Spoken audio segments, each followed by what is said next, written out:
kuseshow kuhamba kanjani. Shuthi la ngizokukhombisa ukuthi uyenza kanjani i-square box ngalaba awu-piece laba obabonayo la bangaki bawu-6. So into mangabe i-square noma idayisi isuke inama-side amangaki awu-6, 1 2 3 4 masube yangaphezulu nelangaphansi. So it's just a rough video nje le ukukhombisa ukuthi usebenzisa insimbi ne-welding ufuna ukwakha into eyi-square noma eyidayisi wenza kanjani. So ngizokwenza le video le unganaki i-background ibe kuyinto ephuthumayo because bengisiza umuntu othile bedinga ukuthi ayibone le nto le ukuthi yenziwa kanjani. So njengamanje-ke umshini bese ngiwusethile ngifake i-electrode yami ye-mild steel ewu-E6013 bese ngiyababeka o-piece bami bokuqala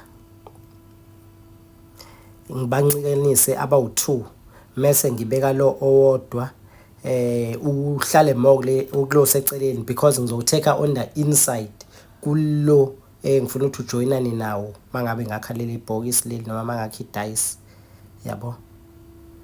Ngitheke ngale because ngiwujoyina onto lo ongali lo ngala ubusupporta just ukuthi ukwazi ukuhlala lo piece lo. Why ngenza kanjalo is because bekuwo piece abane thickness around 10 mm lawo yabo. I-tech yami bengaphakathi ngicheck ukuba square manje ukuthi i-square yini then yayikho square ngathi koyithepha kancane then ngaphinda ngasi-check i-square ngabona sesi-right then sengizoqhubeka-ke sekuzobeka omunye ozohlala la usupporte lo engizowubeka ukuze nawo ngizowutheka futhi ngiwuthekephi ngizowutheka ngaphakathi nawo as well. So lo ngubeka eceleni ngoba ngibona ngathi ukuthi awulingani ngokuka-size that's why ngubeka eceleni ngafuna lo engizowutheka because nesikhathi sokuthi ngiqale phansi ngiyobhekisisa ophisi abalingana perfectly bekungenaso ngoba bekuyivideo ephuthumayo le. Right, ngayipositiona ngavala isigqoko sami sekushisela then ngenzani na ngizoyitheka manje ngiyitheka from ngaphakathi nayo. Right, ngatheka after uku-strike arc. So bekumele ngisheshe nje ngayo yonke indlela because le video le ngifuna ukuthi ibe isikhathi esincane kodwa iveze yonke into yabo umuntu akwazi ukuyibuka aqede. Right, ngichecka lo uphisi ke lo munye manje ozoyivala lento yami le yabo ngathi kwinokha kancane.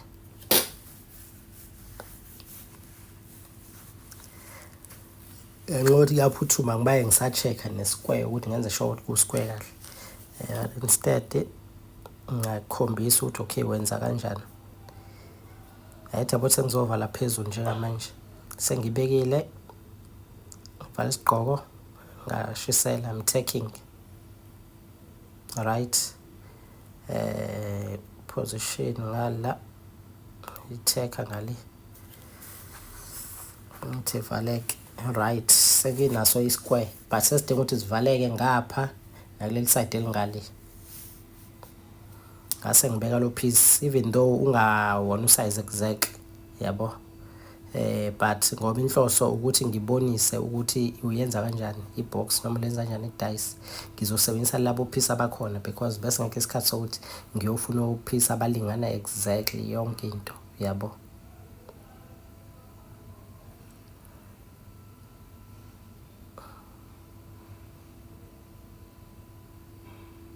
Right, ngayitheka la phezulu just one take then ngizoyinokha ukuthi nayishone phansi bese kuzofanele if bengenza into bengizoyinokha then ngiyitheke kahle lapha ya but ngizoyibamba just ukuthi ibambeke ngoba inhloso yini ukuthi ubone ukuthi lento yenziwa kanjani yabo. Ukuthi sivaleke yonke ama-side nangaphansi ngizobeka uphisi ke la ngaphezulu nje just ukuthi ubone.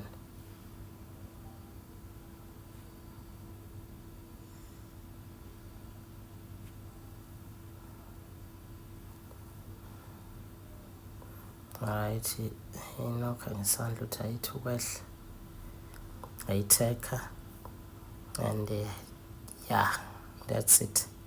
Isiphelele ke njengamanje sekuyi-square box le sesivaleke onke ama-side so ngiyacabanga ukuthi iyakunikeza isithombe sento ekumele uyenze le sharp-ke.